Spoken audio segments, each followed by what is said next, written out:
Anybody got any beers? Lovely. Are there many dealers at your school? I wouldn't say dealers, I'd more say runners.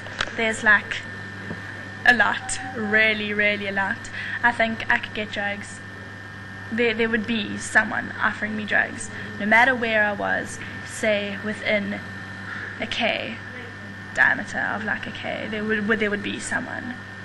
Hey, teacher, leave them kids alone.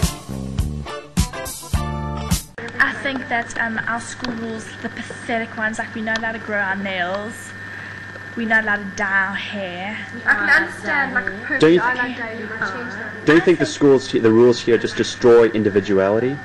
Of course they do. Do you know that one of our school rules is that we're not allowed to sit on the field and stretch our legs out? We're not allowed to sit on the edge of our school field because they are afraid of male flashers driving past in cars. Why Do you know? I think It's like absolutely pathetic. Hey, can I say something? I think that, hey, look how bad our schools are already with everything, and it's okay. I think obviously like the stupid ones, like you can't wear your in your school uniform, you can't wear your jersey. I think those are stupid. But I mean, they complain. Everyone's complaining about how education's going down, rah. But I think you're going to have school rules to keep it up, honestly, because I mean, if everyone had to go to school and like not worry about their appearance and not worry about anything else, I think their schoolwork would go down, and it's I think rules are there for a reason, and they should stay that way. Maybe so. When the clock strikes 2, 3 and 4, if the band slows down, we'll yell for more. We're gonna rock around the clock tonight. We're gonna rock till broad daylight. I think that it's so weird how smoking has become absolutely nothing. It's kind of like you breathe, you smoke, and like slowly but surely things are becoming less and less, like bad. It's like so weird because like, say in our parents' day and age, to smoke was like, oh my gosh, what a little rebel child, Now it's like, to skank is like, oh my gosh, what a little rebel child. And I mean, for our parents, now it's like, to skank now is like to what to smoking was then. For our children, it's probably going to be like to chow a trip is like to what smoking is now. So I think that it'll be a really good idea for someone to come up with like a theory or a way in which they can educate like people against stupid things like that. How much of the stuff that you get up to do your parents know about? Okay, well, my mum suspects that I smoke. She doesn't really know. She suspects everything, but she doesn't know for sure. She doesn't know I drink. She doesn't know I smoke cigarettes. She doesn't know I've ever smoked marijuana. She doesn't know the places I go to, what they like. But I mean, it's kind of like that's not really an issue. An issue is of trust and openness with your parents and just stuff like that. It's all based on like what kind of relationship you have with your parents. Like Tanith over there has got a really good relationship with her parents, and she can tell them anything. And I think like parents play a really important role in like everything. I mean, obviously they play an important role in your upbringing and stuff. But like some parents, you always got to do what you're not allowed to do. It's just a way of life. It's just something you always got to like want what you can't have. Bad boys, what you gonna do? What you gonna do when they come for you? Bad boys, what you gonna do? What you gonna do when they come for you?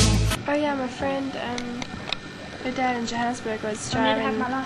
He stopped like in a main robot in Johannesburg, and he got shot through the head. Okay. Because someone wanted to like steal his car or something. That's pretty hectic. And then like just recently we have a friend whose daughter was horse riding in Stanger, and she got pulled off her horse and everything.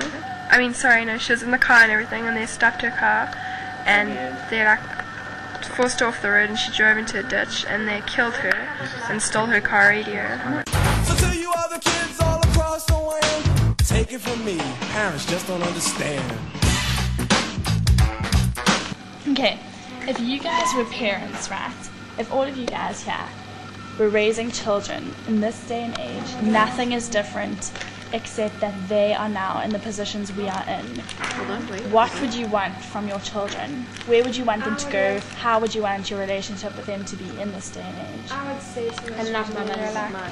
I trust you in everything, but I just want you to know, I'd like point out the dangers to them and everything. And I'd say if anything happens, like any time of day or night, you phone me, I don't care if you're like in Johannesburg, you've landed up somewhere in a rave there, I will come and fetch you.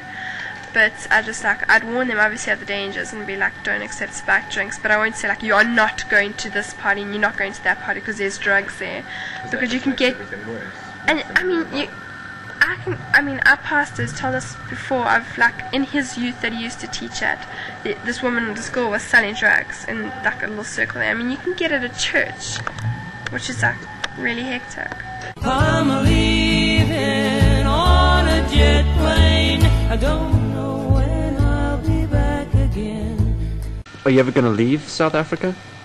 I would love, you know, it's like we feel so trapped here because everything's just going so downhill. We're kind of stuck in the middle of this whole like Truth and Reconciliation Committee, and it's like, you know, I can understand where they're coming from because I suppose if I was them I'd probably want the same thing for me, you know.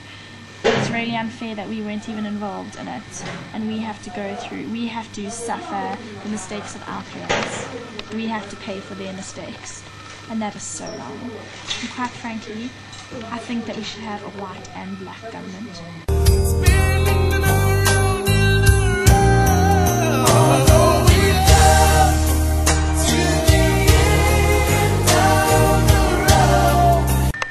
Like, we've come to a conclusion, like, just to draw to a close in this whole political like discussion, we could probably sit here all night.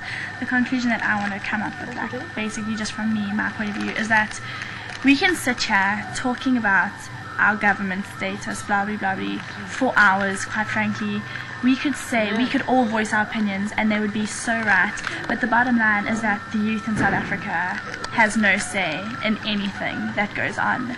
So there's actually no point in sitting here and listening to us. And I sincerely hope, and this from the bottom of my heart, that this movie goes overseas and actually gives people there the shock of their lives. And I really, really would like to go on like national television, CNN. I swear to God, I could babble on for 10 hours about the South Africa, but nothing would ever get done about it. Nothing would ever get done about it because South Africa sucks. Our government sucks. Our education sucks.